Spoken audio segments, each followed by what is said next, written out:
Do you know the difference between a real estate agent and a realtor? There is a difference, and it's an important difference, and I want to talk to you about that today.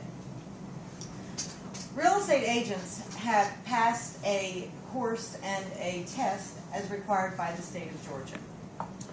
Realtors are real estate agents who, in addition to having fulfilled the state requirements, also adhere to a code of ethics of our profession, which is actually a rather old code. It has been going on for about 100 years, although it is regularly updated.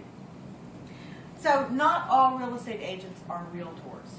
Those of us who are realtors are more productive and adhere to a stringent code of conduct in which you, the client, are our most important thought and the purpose of our business.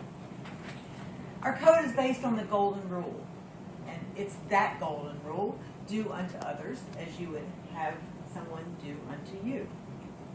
We owe a duty of loyalty and confidentiality to our clients, the people who've hired us to help them in a transaction.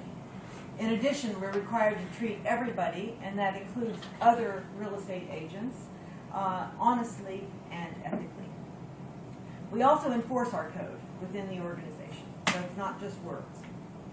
Here are some examples. When someone calls me to ask for a valuation of their property, I'm required by my code to give them an honest valuation to the best of my ability and the information that I have available.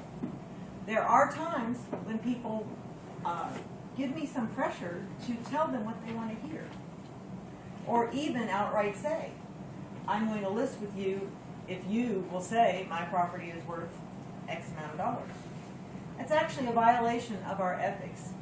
The informal term that we use sometimes is buying a listing. Because if you promote a property at a price in which it's not going to sell, you're not doing the client a favor, ultimately, and you're really misleading them as to the value of their property. It's also important when you're selling a property to be sure that everyone gets the same information. Since my first obligation is to help the seller get the best price, then it's very important for everyone who has the ability to buy the property and is interested in buying the property to get in to see it. I might have a customer who's made an offer on one of my listings.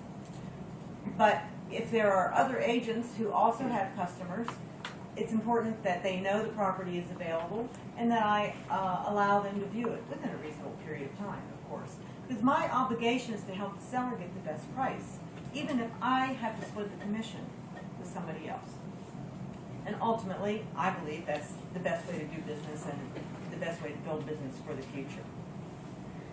There are times I've had a buyer for a property who wants to make an offer on someone else's listing, and we are told that there are multiple offers.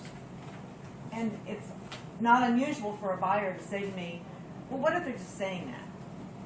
You know, what if there aren't really multiple offers? They're just telling us that to get me to up my offer. And if I am dealing with another realtor, I can say to them, I am sure that this person is not lying to us. I am sure that there are other offers on the property. Because by our code of ethics, we are required to treat each other in our business transactions in an honest and open way. And if we don't, then we may face sanctions. Another example of our code is that we keep information confidential. I'm in a position to know quite a bit about some of my clients' finances, whether they are buyers or sellers. And I may have to know that in order to represent them to the best of my ability and to get them what they need in a particular transaction. But once the transaction is over, I forget that information. I destroy any pieces of paper that might have that information on it, and that's part of my code of ethics. I'm careful not to reveal confidential information, which is none of anybody else's business. If I want to buy a property for myself, I have to disclose to the seller that that's what I'm doing. I can't be a straw purchaser. I can't find my uncle and have them make an offer without telling the seller what I'm doing. And that's another example of making sure that the seller is able to get all the information that they need during the transaction. Finally, let me just point out that advertising is a really important part of our business. You all see ads for properties on the market all of the time. And as you can imagine, the internet has created a lot of opportunities for misleading advertising by many real estate agents. A good example is you can go on Craigslist almost any time and see another agent with pictures of properties that they actually don't represent. They're just trying to entice you to call them about those properties, and they'll take you to see them. That is a violation of the Realtor's Code of Ethics. Realtors will not do that.